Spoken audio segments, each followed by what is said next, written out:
તો જય માતાજી મિત્રો, અત્યારે હું ખેતરમાં આવી ગયો છું એરંડા જોવા મિત્રો।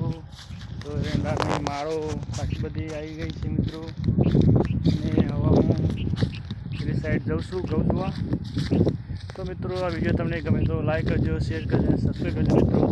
તો એરંડાનો વિડીયો બનાવી દો મિત્રો, તમને બતાવો ખેતર। તો મિત્રો બધા એરંડા છે, પેલી સાઈડ પર એરંડા આવ્યા છે, આ સાઈડ ઘઉં છે મિત્રો।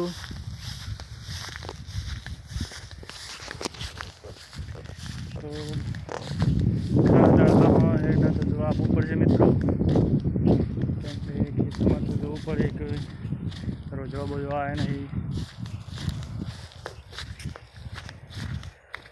આ સાઈડ બીજા પણ એરંડા છે, ત્યાં પણ માળ આવી ગઈ છે મિત્રો। આ સાઈડ ઘઉં છે મિત્રો।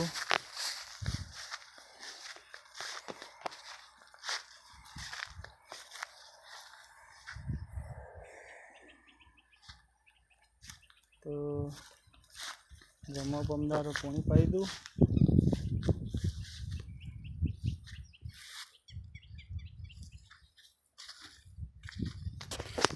તો મિત્રો આ નાનો વિડીયો બનાવ્યો તો તમને ગમે તો લાઈક કરજો, શેર કરજો અને સબસ્ક્રાઈબ કરજો। જય માતાજી મિત્રો।